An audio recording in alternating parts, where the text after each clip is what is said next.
Welcome to Taj Bengal and Authors Afternoon, an initiative of Prabhakatan Foundation in collaboration with Taj Bengal T2 and She Cement Limited presenting the series. My privilege to welcome Ms. Anita Nair, who is a best-selling, critically acclaimed author of various novels, essays and poems. She has also written plays and screenplays and won the Sahitya Akademi Award and the Crossword Prize. She is also the founder of the creative writing and mentorship program Anita's at It. She's based in Bangalore and is a constant highlight of literary festivals and events. To be in conversation with her, we have Jash Sen. She is a DU IIM graduate who worked in the IT sector and taught mathematics while dreaming of writing a book. The Word Keepers, her first novel, and is the first of a trilogy.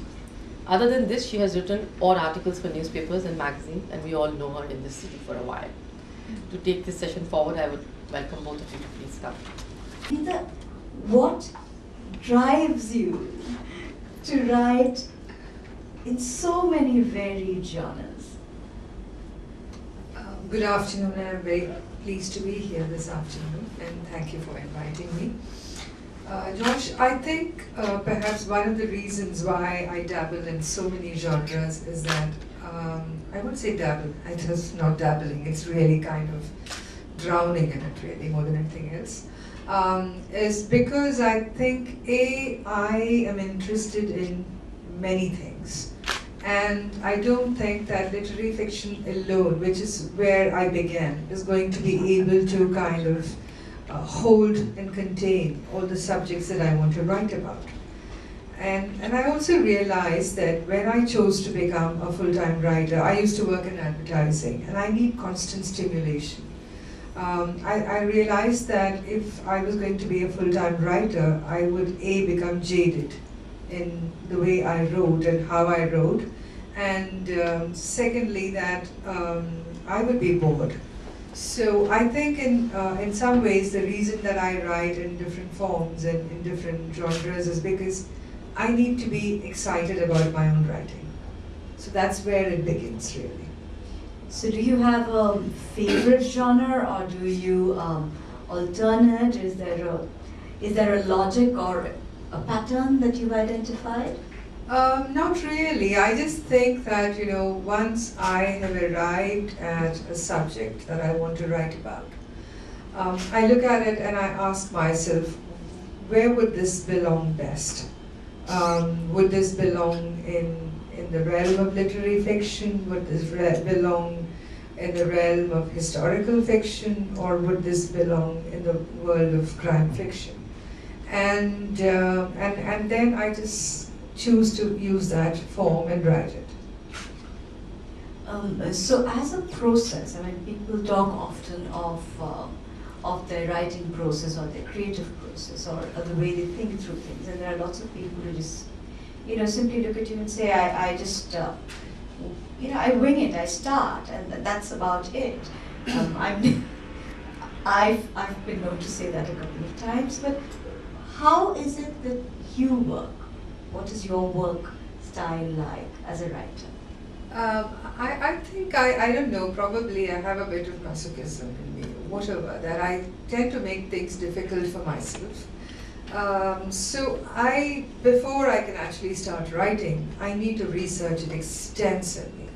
And pretty much all my books have been grounded in lots of research. So the research part of it takes a lot of time, and so once I have the research in place, at least to some extent, is when I actually can start putting pen to paper. I'm a bit of a dinosaur in that sense, that I do still write longhand, and so I actually, when I say pen to paper, it is it's literally and figuratively. So so I can only do it after a bit of research. So whether I'm writing about Kathakali, or whether I'm writing about child trafficking, or whether I'm writing about 17th century India, whatever it is, I somehow cannot start off without a metaphor. So the metaphor then is what determines the research that I do. So if, for instance, if I'm talking about, say, in Idris, for instance, which is your historical novel, there was this whole story of this traveler. The journey was the metaphor there. And then it became a metaphor where I kind of translated it into an actual physical journey made in 17th century southern India. And because he's Somali and he travels to Kerala and goes to Kerala, and the story kind of takes off from there. yeah, and so one of the things I realized is 17th century Kerala had absolutely no historical documents which you can go online and look or go to a library. What you find are pretty much world traveler accounts, and none of these world travelers knew the local language. So they were basing it on interpreters. And so there was a lot of cross-referencing I had to do to make sure that I wasn't just taking off on what a Frenchman or a Dutchman thought was Malabar or thought was Vishakhapatnam and so on. I just wanted to ask you, because you are such an extensive researcher, what it took out of you to get into this? The first thing that I started doing before I started writing this book was I said that I need to understand a bit more about child trafficking and what happens and so on. So there is this organization called Bosco, which is pretty much run by the Don Bosco, but they also have as an acronym for something else. Basically it's about, they run rescue shelters for children, and they have a wing in the railway stations and in the bus stands. And what they do is they kind of stay there and they monitor the platforms. And if they see an unaccompanied child, or if they see that there's something suspicious about the person with the child, they do go and ask them, and they ask for papers and stuff like that. So I started off by going there. And then while I was there, at least, I would go there in the morning, and they would usually wait for these trains to come from Odisha, because that is one of those areas where a lot of children are trafficked from. And this is for bonded labor. The sex trafficking is mostly from Bengal and Bangladesh and up north and stuff, Patna and so on. So I would be there in the morning. I would go, and then I would walk with the volunteers, walk with them through the platforms and stuff like that. And I would be there till about 3 o'clock in the afternoon. I would come home, and then for the rest of the day, I wouldn't be able to speak a word. Because what I would have seen, the kind of stories that the children would tell me, what I would help them with was also fill in the forms that would be brought in. When each child was brought in, there would be a form that had to be filled in about where this child came from, if there was an address, age, etc. and so on. And these children would need to, they don't give you details like that. They tell you stories, and then you kind of cull it out and put it in. And it wasn't like 1 or 2 children. And on a daily basis, they would at least rescue, in those 5 hours, they would have rescued something like 10 children. And this is 10 children in 1 railway station. And we have something like 4 railway stations in Bangalore, and the bus stations and so on. So you keep wondering, where are these children coming from? What is going to happen to them? And there are stories of children who run away from home and have been taken in and so on. And then after that, the next stage was where I'd spoken to the police commissioner and so on, so I had access to go to any place that I wanted. And then I started talking to various social workers, and each one of them would have, these vast stories, vast coffer of stories to tell me about children, case studies and files and so on. And it crippled me, really. It really crippled me, because the extent of depravity that you see is frightening, and it's also, and you wonder, why is it that there isn't enough being done about it? So that is the other thing that hits you. You document it as a writer, but there is also this part of you as a citizen that makes you wonder, as a human being more than anything else, it makes you wonder, why is it that we let this go past us every day, and we don't even seem to react to it. I was going to come to the world mythology book because that's another fascinating aspect of mythology that you've touched upon, you've talked about. For children, another beautifully illustrated, beautifully written book. But Anita, just take us through it a little bit, because it has so many different cultures embedded in that one collection. So I think, you know, as someone who's been always interested in mythology, I've always loved it, and I've loved these creation myths and so on. And I like how you take natural phenomenon and then turn it around and give it a kind of mythological twist, really. You know, so that was something that had appealed to me. And then I remember that somebody had left a book in my house. This, I think, was a Czech scientist or somebody like that, who was passing through, and he'd left a book which was called The Dictionary of Mythology, which was basically like dictionary. It covered all the mythologies from the world, from various cultures, from the Sumerian culture to Oceania and to various places and so on, and African myths and so on. And so it was just basically like there would be the alphabet and 2 lines about it. That's about all I had. So then I would take that, and I decided, and I started work on this book when I was pretty young. I was still in college actually. And I started writing these down as stories, you know, like I would look at the ones that appealed to me the most and which I didn't know. Because since I'd read so much, I thought I didn't want to write anything which was familiar to me. So I started writing this, and I had this in a notebook somewhere. And at some point, once my first 2 novels came out, and I built this association with the publisher at that point, I said, look, I have this children's book, would you like to look at it? And this was written actually, you know, it was one of the school notebooks, because I had written it when I was still about, I think about 18 or 19 or something like that. And then I had to put it into a computer and all those things, and I take a printout, and they said, so can we start off by doing Indian mythology? And this book was being illustrated at the same time and so on. So the Indian mythology and the world mythology kind of both happened at the same time. Yeah, and what I was listening to this, and what I was thinking of was, so do you have little stacks of old notebooks tucked away somewhere, and are you one of those people who never throws away what she writes on paper? I write on paper too, and I know I haven't chucked stuff in. I keep the first draft. Thereafter, whatever goes into the computer is trashed. The really interesting thing is, if you like that air of mystery about a book, both of them have that in common. You just cannot help but wonder what will happen next.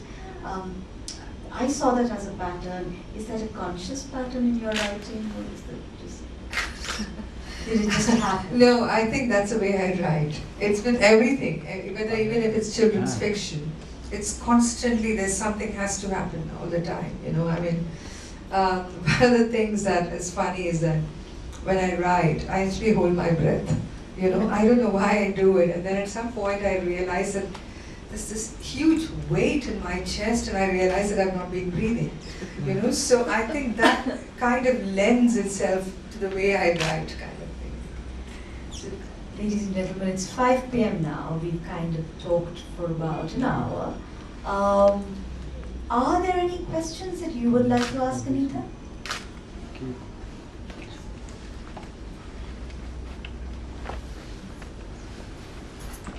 Anita ji, it was a pleasure to hear you in person. I would like to ask you, how do you manage your work-life balance so beautifully? And did your early career in advertising impact your writing style at all? Like, did it help you or anything? Yes, it definitely did, because advertising is a great university. I think that writers must go to before they actually start writing. It teaches you discipline, you know. I mean, that's something you cannot come to work and say that I'm not in the mood to write today, to be out of a job. So you have to, you know, that discipline is wonderful, that you sit down and work at it diligently. And secondly, I think you get used to rejection. You know, you don't take it personally. I mean, there will be weeks together where we would have worked on this massive campaign and thinking it's the biggest thing ever created under the sun, and then you go and the client doesn't even want to look at it, you know, so you come back and you soldier on and you go on. So I think it's really kind of been very good, and also time management. It teaches you time management. So I think which is what I have been able to thereafter bring into my life, of using time to its optimum. And I don't know if I've managed a work-life balance, but I do manage time well, that's about it. Thank you so much. Here. It was really interesting listening to this sort of varied sort of mind space that you traverse when you're writing, which is what I wanted to ask you about, is that do you have a sort of a dream project that may be secret or not so secret that you wish you could do or want to work on? There is a dream project, but it's basically a translation project. Because there's one of the most beautiful poems that I've read in my life is this Malayalam poem, which is the basis for also a Kathakali play, and so it has meter in it, and it's a very stringent meter because it's used for dance. And so translating it is going to be like monumental, and also it's a lot of Sanskrit.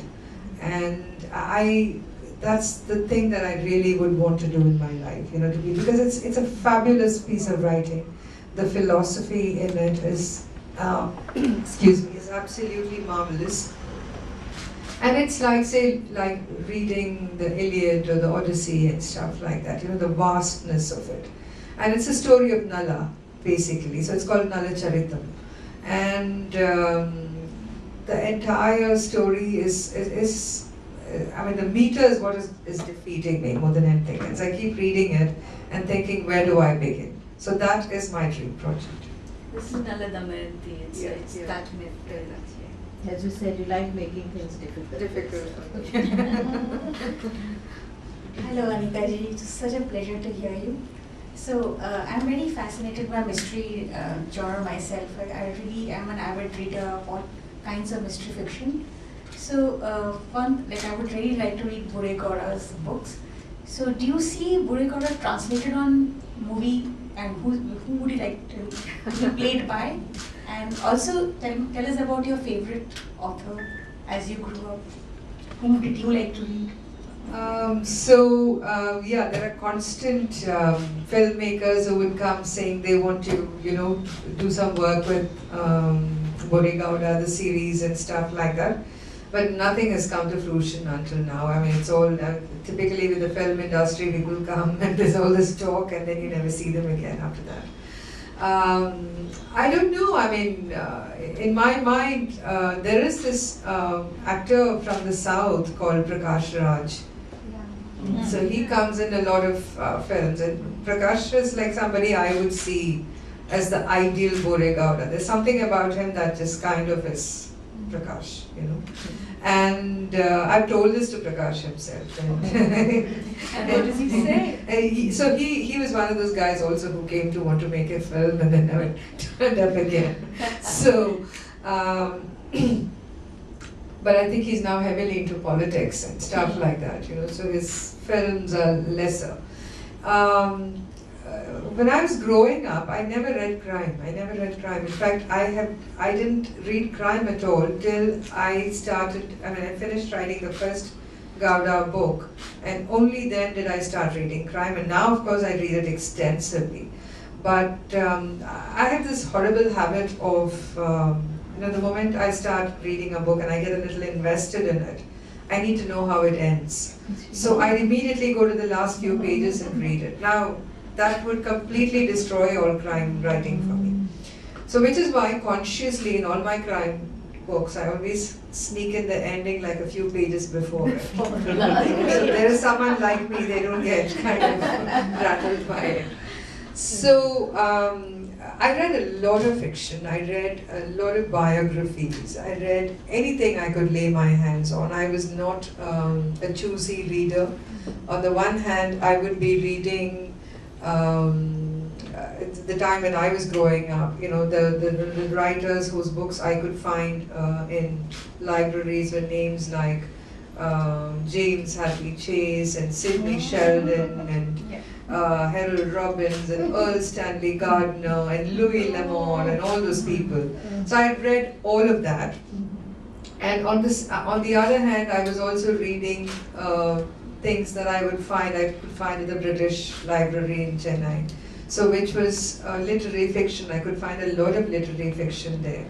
And so it was, and I was also, because at that point when I was like, say, from the time I was about 13, I was also devouring Mills and Boone and that kind of thing and so on. So I read pretty much anything I could lay my hands on. Whatever, I mean, I read so much that the school library, I read every single book there. In fact, translations of Premchand,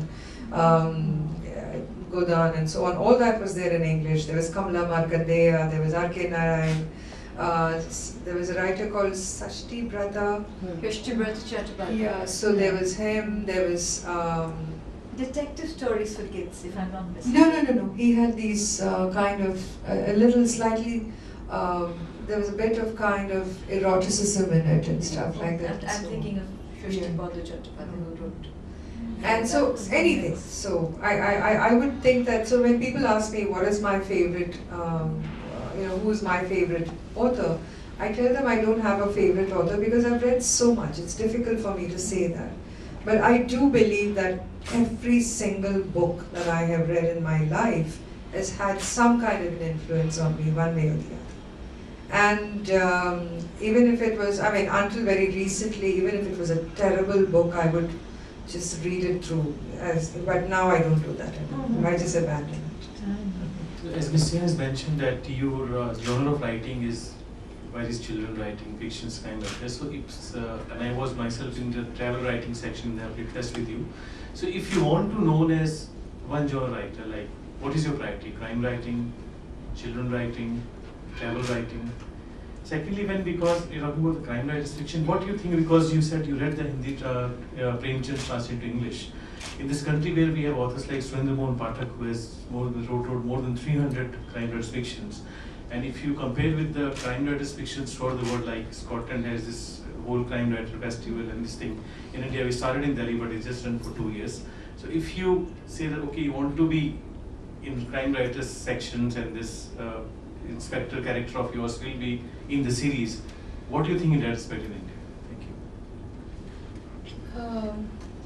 As in the scope of yes. Crime writing. Yeah. Crime writing in India. So I think the... Because what actually I want to look at this new generation of crime writers, and India also has been a history of from Chacha Chaudhary Sabu, this thing, sort of crime writers and detective things and all, which is differentiated from the other parts of the whole world in crime writing, in the sense the level of writing and the lightness of notice. And in fact, we had examples where Surendra Mohan Pathak has faced 3-time police inquiry because based on his crime writers, the robbery has happened in the bank. Oh my God. So I think the biggest problem that we are finding with crime writing in India, that's emerging really, I'm not talking about what is happening in regional writing, but in English, is that there isn't, I think, enough attention to detail. So trying to put together a whodunit, whereas what I'm doing are what they call police procedurals. And police procedurals have to be kind of rooted, like if you were looking at a Ian Rankin or a Peter James and so on. These are people who work very hard with the police department to get information and make sure that everything is exactly the way it is, and not what is based on some American television serial. So that is the biggest challenge really, because the police in India don't tend to give you information unless of course you know how to get it out of them. There's a trick to getting it out of them. Like one of the things that I realized when I first started doing the Gowda research was, yes, I had the blessings of the police commissioner and I was sent off to various police stations. Everywhere they would give me the sanitized version of what they think is what I should know. You know, they would give me the same cup of tea, they would give me the same piece of cake, and they would give me the same kind of report. Ultimately, I had to then find somebody who would allow me to kind of access information. So the biggest problem is going to be access of information, and once you have information, learning to use it to the best advantage. So that is where the challenges are. It's not that there aren't enough crime stories happening in India. There are plenty of things to write about and that need to be written about. Because you see, one of the things I think about crime fiction is that it allows for social commentary more than literary fiction or any other form of fiction. So ideally, this is the perfect kind of genre for the country, the way we are today. But we don't do enough of it. And also there is this slight snobbish air that a crime fiction writer is not literary enough, is not taken seriously enough.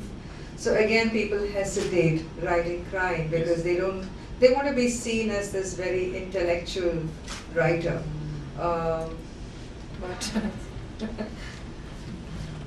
So, you know, interestingly, Anita, when I was going through your entire CV and your list of books, or not your crimes, but what struck me was that a lot of Bengali literary authors have done that, and I don't know my Hindi canon as well. So I don't know if there are Hindi literary authors who have also done crime and children's fiction and young adults. But in Bengal, we've seen that with a lot of the literary greats. But the big difference I found was that your police procedure, it's really, really strong on procedure. You can't fault it.